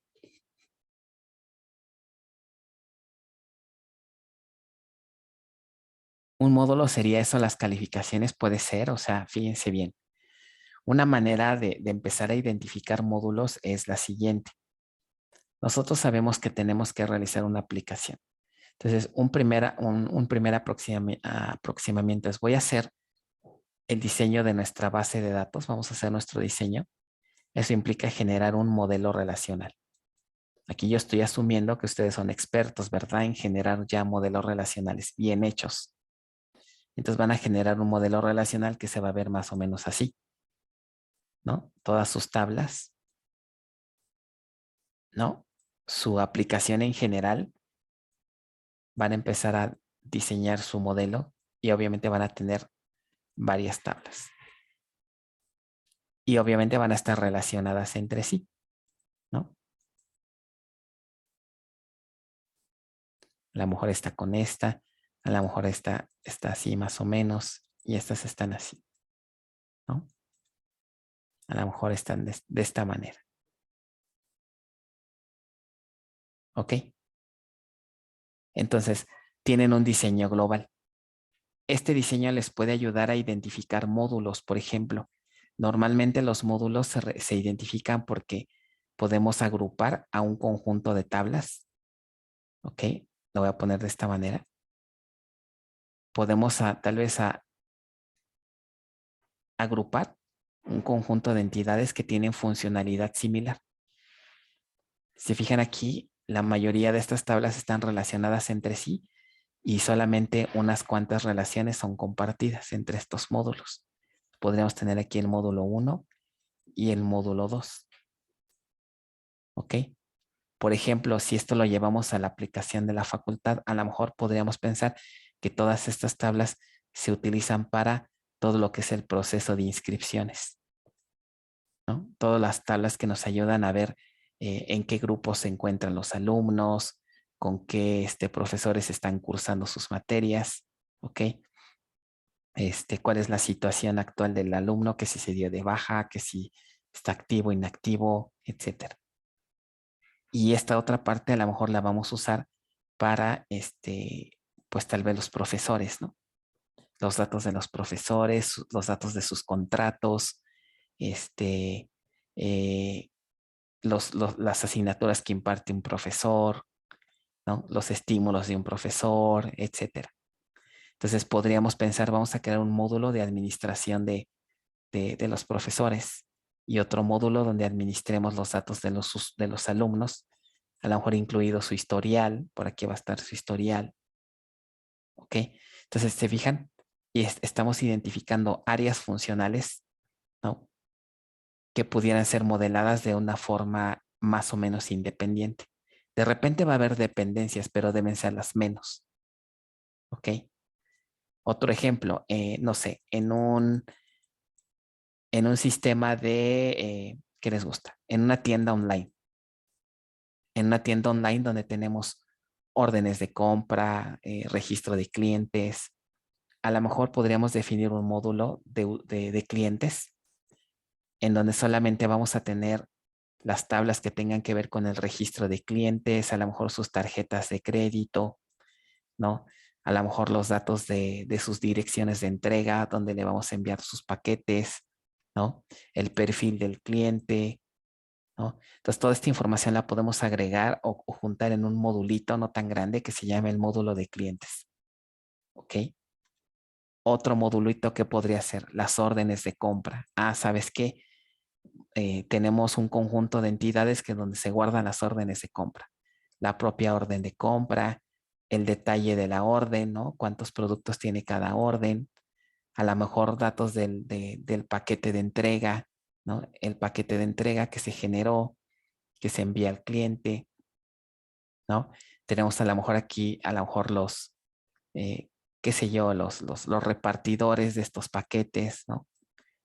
Entonces podríamos conjuntar todo este conjunto de tablas, podríamos unir todas estas tablas que tienen que ver con esta área funcional.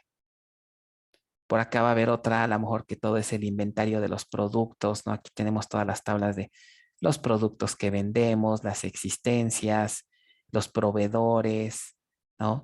Las órdenes no de compra, sino más bien los pedidos que hagamos a nuestros proveedores, ¿no? Eh, Etcétera. Se fijan, una aplicación la podemos dividir en pequeños módulos dependiendo diferentes áreas funcionales. Entonces, por ejemplo, cada uno de estos módulos puede tener su propio diseño de table spaces. Table space para este módulo, table space para este módulo y table spaces para este otro módulo. Y ojo, pueden ser varios, ¿no? Desde el 1 hasta el n. Desde el 1 hasta el n. ¿Ok? ¿Sale? Entonces, este es un primer nivel. Con base a nuestra aplicación que vamos a implementar, identificar esas áreas funcionales. A nivel del modelo de datos, más o menos podemos verlo así. Conjuntos de tablas que se relacionan entre sí, que tienen una funcionalidad muy, muy relacionada, podemos agruparlos en módulos. ¿Ok? ¿Han oído hablar un poco de lo que es la arquitectura de microservicios? Que esa arquitectura se está usando muchísimo hoy en día para implementar software, para desarrollar software. ¿Alguien ha escuchado o leído un poco de ello?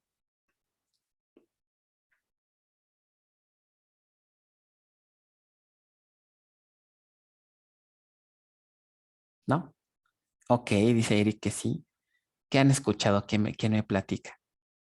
¿Qué han escuchado de por qué está siendo tan usada esta arquitectura y por qué? Déjenles digo que hoy en día la mayoría de las empresas está reclutando ingenieros que sepan de esto. Hay mucho trabajo en estas áreas y en muchas áreas, en muchos aspectos. ¿Qué es? Bueno, yo les preguntaría, bueno, ¿a qué se van a dedicar cuando acaben la carrera? ¿A qué área qué área les está llamando la atención? ¿Quién me dice? ¿Cómo a Eh, qué? yo le puedo decir las dos que preguntó. Adelante, adelante. Eh, yo estoy trabajando ahorita de QA tester, haciendo la automatización de procesos, entonces Ujú, me está llamando mucho la atención esa parte. ujú. Y de los microservicios, lo que tengo entendido es que en vez de tener una aplicación totalmente eh, codificada, la dividen Ajá, en pequeñas partes para ajá. que puedan ser funcionales. Y eso tiene que ver también con el proceso de continuous delivery, continuous integration. De acuerdo, muy bien. A nivel muy general es eso, ¿no? Ya digamos, las épocas en las que se generaban aplicaciones gigantescas y se tenían así el mega servidor así gigantesco donde se tenían los clásicos refris, en donde llegábamos y se implementaba una aplicación así gigantesca formada de múltiples modulitos a su interior, eso ya no se está usando. Le llama las famosas aplicaciones monolíticas. Son aplicaciones gigantescas que se instalaban en soluciones de hardware gigantescas. Y aquí el problema es que imagínense si falla un pedacito de esto, de la aplicación. Pues toda la aplicación se tenía que dar de baja para poder corregir una falla que a lo mejor nada más afectaba un pedacito. Y normalmente para implementar estas aplicaciones gigantescas se requería todo un ejército de gente. Y por lo tanto, para liberar una nueva versión, uy, no, bueno, o sea, pasaban meses y meses y meses. Esto ya generaba mucha problemática. ¿Qué se hace ahora? Tenemos modulitos. digamos, cada uno de estos modulitos o aplicaciones pequeñitas se instala inclusive en máquinas separadas. Ahora entonces ya nuestra infraestructura ya no va a estar formada por un mega servidor, sino ahora por un conjunto de ¿qué? De máquinas. ¿Ok? ¿Quién proporciona normalmente estos servicios en donde podemos tener múltiples nodos? ¿Qué hacemos aquí? También viene un punto importante. Aquí ya vamos a usar de servicios ¿de dónde? Servicios en la nube. Ya vamos a contratar a un Amazon, a una AWS, vamos a contratar un Azure de Microsoft, ¿no? Y uno de los servicios de Google, ¿no? Un Google Cloud Service, ¿no? Y así sucesivamente. Entonces ahora nuestras aplicaciones ya las vamos a pensar de esta manera. Y normalmente cada módulo tiene su propia base de datos. ¿Ok? Independiente. Esto es lo que debería de ser, independiente. Aquí es donde hay veces que cuando se hace el diseño de software, aquí es donde entra la falla. Que hay veces que se tiene una sola base de datos para administrar estos módulos, que no debería de ser. O por lo menos tratar de tener la mayor distribución posible. ¿Ok? Entonces, esto es lo que hoy en día se está usando mucho. Entonces, si realmente queremos ser ingenieros competitivos, ¿no? De repente los veo muy callados, que no dicen nada. Entonces digo, bueno, ¿qué van a hacer de estos, de su vida estos pobres muchachos? ¿No? En verdad, lo que ahorita les dan en la facultad no es nada respecto a lo que hay que conocer afuera. O sea, es nada. O sea, como que una introducción a la carrera, lo que están hasta ahorita de lo que llevan. ¿Ok? Esto obviamente no se ve en la carrera, pero ya casi es un requisito que la mayoría de las empresas lo están solicitando. Sabes de cloud, sabes de microservicios, sabes de diseño, de este tipo de diseños, ¿no? Sabes de continuous delivery, continuous integration, ¿no? Cuestiones de DevOps. Son ahora las cosas que ya todo ingeniero de sistemas tiene que saber, ¿no? Entonces, una parte fundamental pues es empezar por esto. Empezar a hacer diseños en donde ya no pensemos en que voy a hacer una aplicación web y es un monstruo, ¿no? Que está formado por módulos y módulos y módulos. No, ahora pensemos en hacer aplicaciones pequeñitas, ¿ok? Que puedan resolver el problema y que esas aplicaciones sean lo más independiente posible. Inclusive ya en estas arquitecturas, el grupo de desarrollo es independiente. Un grupo de personas desarrolla esta aplicación, un grupo desarrolla la otra y así. Y su ciclo de vida es totalmente independiente. ¿Ok? ¿Qué beneficios tiene? Que el ciclo de vida es mucho más ágil. Si de repente hay un problema y necesitamos corregir esta aplicación en 1 o 2 días tal vez, tenemos una nueva versión. ¿Ok? Ah, que falló esta aplicación. Ah, ok, corrige el problema. El ciclo de pruebas también suele ser mucho menor porque no es lo mismo probar una aplicación gigantesca a probar una aplicación pequeña. Entonces, en general, el ciclo de requerimientos, diseño, implementación, testing y deployment o despliegue es un ciclo que se tiene que repetir continuamente para que el software evolucione. Entonces, este ciclo se vuelve mucho más ágil y mucho más sencillo de implementar si tenemos este tipo de arquitecturas. Obviamente hay retos, ¿no? Para nosotros hay muchos retos porque hacer programación o distribuir aplicaciones y que de repente donde viene la complicación es cuando estos modulitos se empiezan a relacionar, que necesito las funcionalidades de otro módulo. Entonces aquí es donde viene ya más otra parte del diseño, ¿no? Cada uno de estos módulos expone sus funciones, normalmente a través de servicios REST, de web service tipo REST. Ofrece diferentes servicios, expone servicios que son consumidos por otros módulos. ¿Ok? Bueno, ya me estoy yendo muy para allá, pero en verdad esto es lo que se está pidiendo hoy en día, mucho en la industria. Entonces, ¿qué afecta? Afectan todas las áreas. Se afectan las áreas de redes, de ingeniería de software, no se diga en bases de datos. Entonces, entre más preparados estén, pues van a poder entrarle a todo esto de una mejor forma. ¿Qué vamos a hacer aquí a nivel de nuestro curso? Pues vamos a tratar de pensar así, en que tengo un caso de estudio y lo voy a dividir en modulitos. Para efectos del proyecto, nada más vamos a dividirlo en dos partes, no les pido más, dos modulitos. De cada modulito, entonces vamos a hacer un diseño de table spaces. ¿Ok? Ahora supongamos, bueno, ya tengo mi aplicación, ya tengo mi módulo. Hacia el interior de cada módulo, ¿cómo podemos dividir? De entrada, cada uno de sus módulos debería, normalmente cada módulo aquí, ya en una arquitectura de microservicios, cada módulo tiene su base y por lo tanto las tablas que estén en cada módulo tienen su propio usuario. ¿Ok? Es decir, hay un esquema por cada módulo. ¿Ok? Si dividimos en 5, digamos, nuestra aplicación grande, pues vamos a tener 5 usuarios en la base de datos. Entonces, los dos modulitos que ustedes decidan crear en su proyecto, van a crear 2 usuarios, uno por módulo. ¿Vale? Entonces, básicamente a nivel general, nuestro aplicación va a quedar así. Un conjunto de tablas asociados a un usuario. Este va a ser nuestro módulo 1 y otro conjunto de tablas, ¿ok? Con otro usuario en un módulo 2, ¿ok? Ahora, estas tablas van a estar relacionadas más o menos así. ¿Qué pasa? No vamos a poder evitarlo, eso es claro, que de repente tengamos una liga así entre usuarios.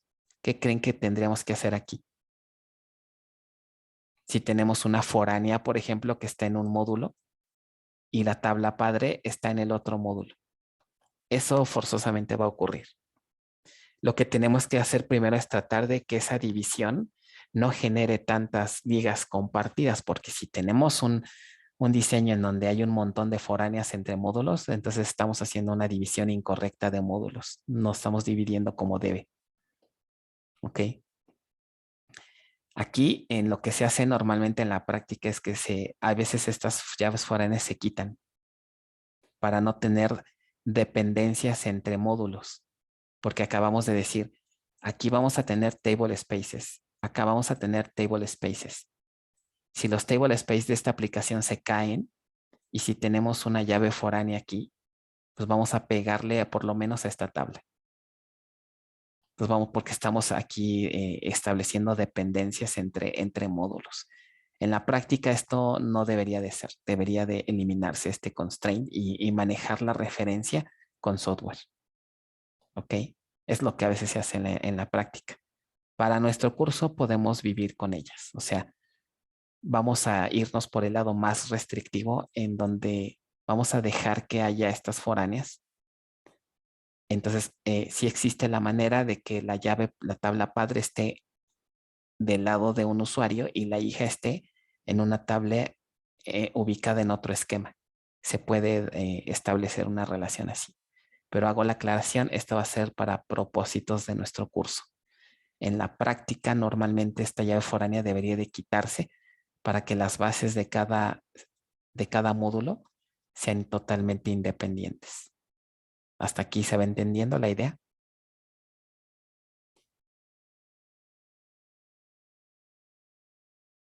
¿Dudas? ¿Vamos bien? Sí, profe, todo bien. Ok. ¿Qué trabajo me está costando mantenerlos activos? Qué barbaridad. ¿Cómo hace falta ya regresar a presencial, verdad? Ahí sí los veo y ahí sí, que aún así, ¿no? Una cosa es que el bulto esté en la silla y otra cosa es que la mente esté en la clase, ¿verdad? O el cuerpo para que no se oiga tan feo, ¿verdad? Bueno, entonces abusados porque esto es lo que van a hacer en su proyecto y esta es la única vez que lo voy a explicar, ¿eh? Una vez ya asignado su proyecto, ya no vuelvo a explicar. Esta es la única vez que estoy explicando esta parte del diseño. Ahí nada más van a ver los requerimientos en su PDF, pero esta es la única vez que explico cómo tienen que hacer su diseño de módulos, así que abusados.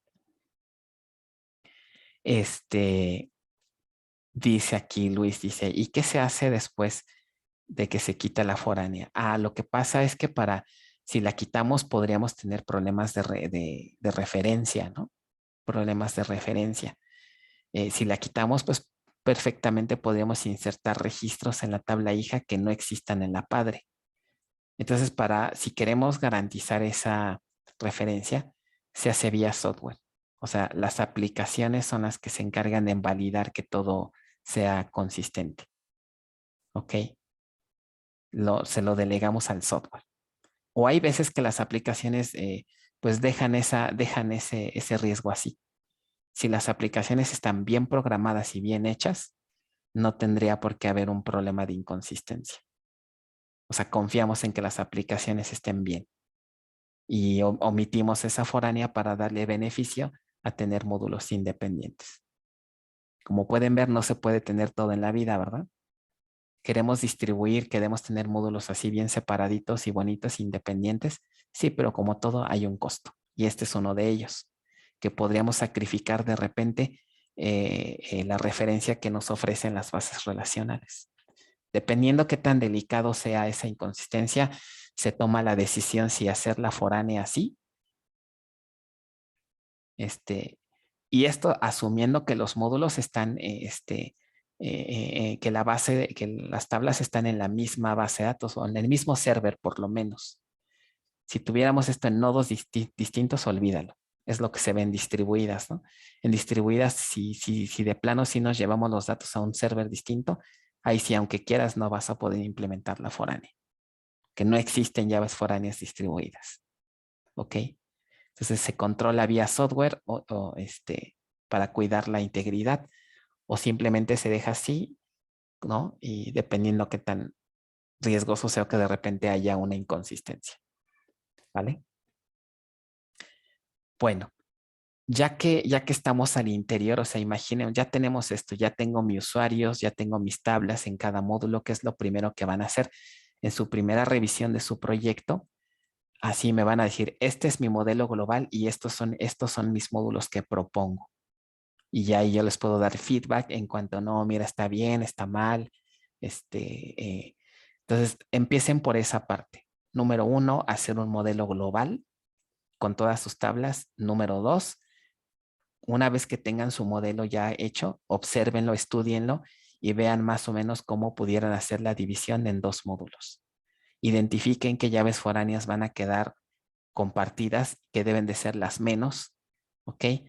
Y para efecto de este curso vamos a conservarlas, pero configurando, ¿no? Que va a haber referencia entre esquemas. Se puede, ¿no? Hay instrucciones que me permiten establecer una foránea entre esquemas. Definan quiénes van a ser sus usuarios.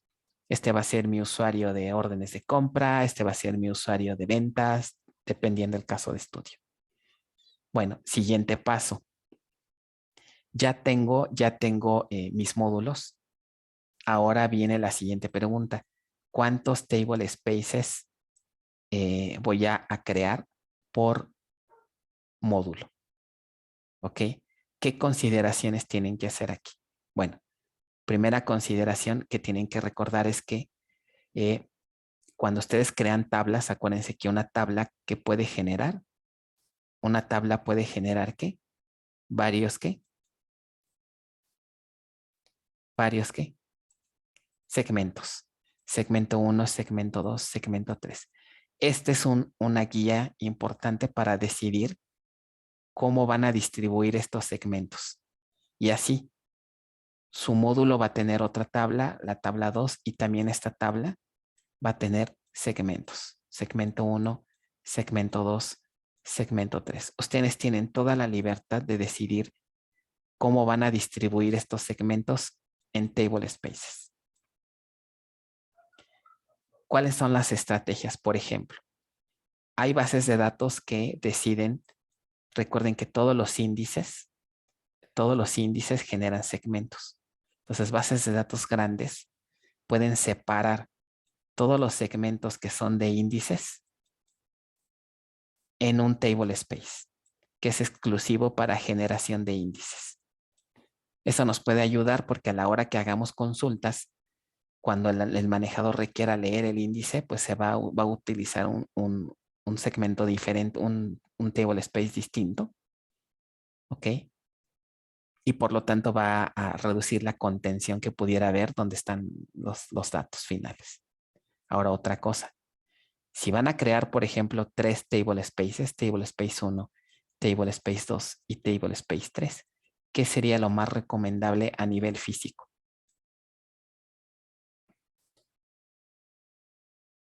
Estos table space van a tener por lo menos un data file o podrían tener N data files. Aquí también ustedes tienen que decidir cuántos data files van a crear.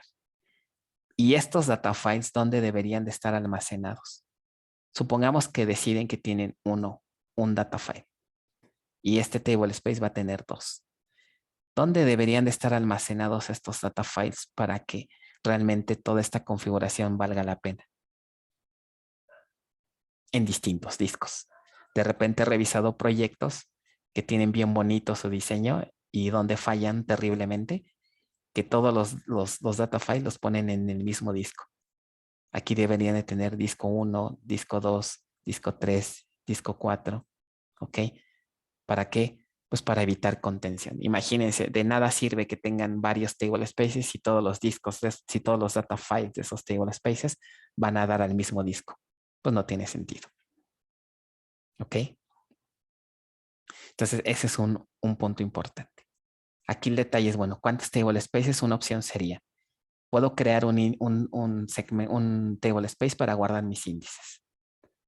Otro tip sería, oye, vamos a guardar las fotos de nuestros clientes. Ah, pues ¿sabes qué? Como estos son datos binarios, ¿qué te parece si hacemos un table space, tal vez un table space de tipo big file, y ahí voy a guardar las fotos? Porque es un disco grande, no tenemos un disco de no sé qué les gusta, de 100 teras, ¿no? Entonces, ese disco grande que tiene ciertas características, vamos a usarlo para guardar fotos. Ah, ¿sabes qué? Aquí tenemos una tabla de tarjetas de crédito. Son datos sensibles. ¿Qué te parece si todo lo que es tarjeta de crédito, creamos un table space con un data file y este table space lo ciframos? ¿Ok? Entonces, se dan cuenta cómo pueden ustedes hacer diseño para proponer qué table spaces pueden crear. ¿Sabes qué? Tengo una tabla que vamos a ver más adelante que está particionada. Es una tabla gigantesca que va a tener muchos registros, entonces la particionamos. Cuando una tabla se particiona, generalmente se crea un table space por cada partición. Y cada partición tiene su data file y por lo tanto cada data file está en un disco diferente. ¿Ok? Entonces, su proyecto tiene que tener varios tables. Cada módulo tiene que tener varios table spaces con base a los requerimientos que tenga el caso de estudio. ¿Vale? Entonces, ¿cómo hacen esto? Les digo, depende de los segmentos que se generan. ¿Ok?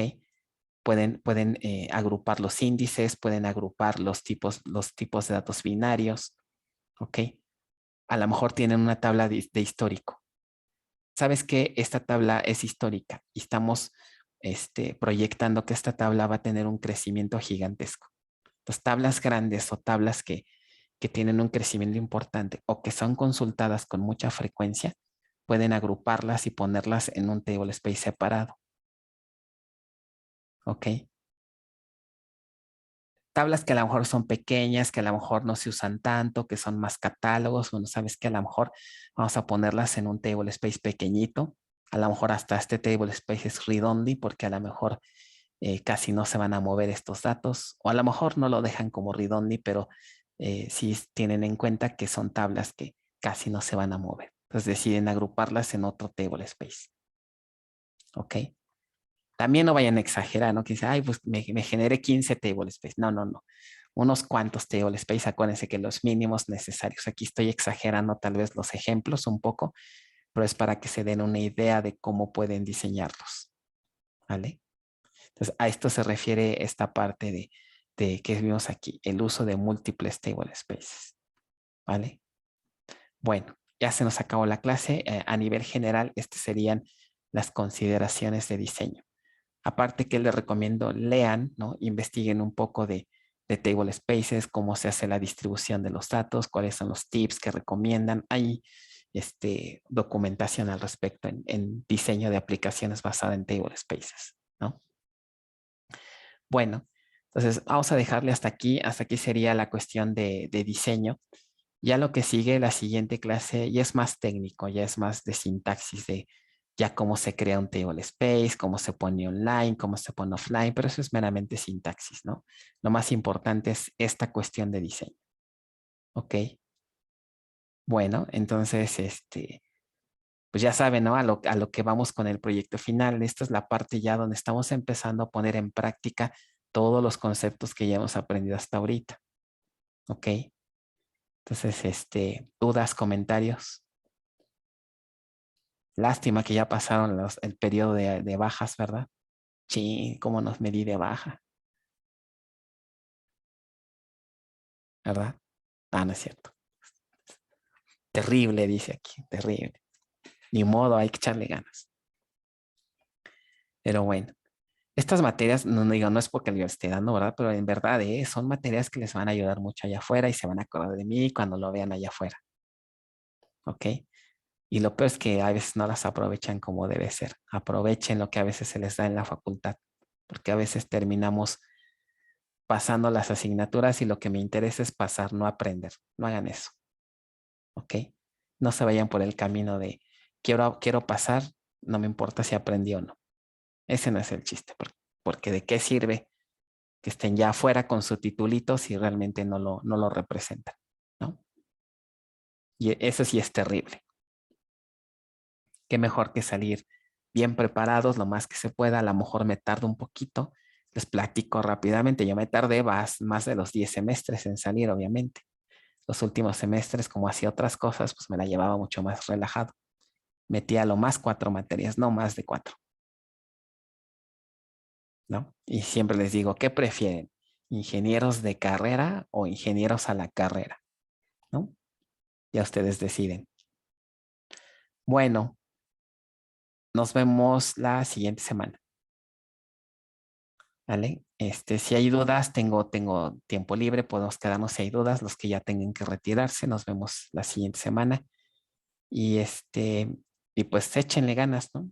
Hay ya ejercicio práctico nuevo, ahí ya les puse la fecha de entrega también para que vayan ahí revisando. Cuídense, me quedo si hay dudas con alguien, si no nos vemos la siguiente semana. Bye.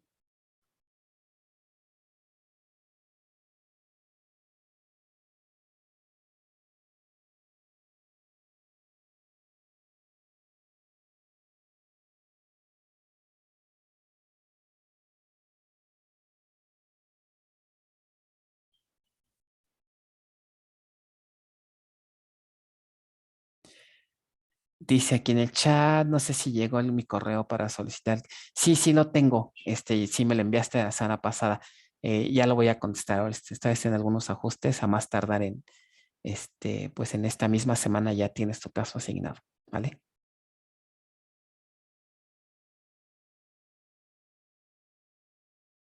Bueno, nos vemos.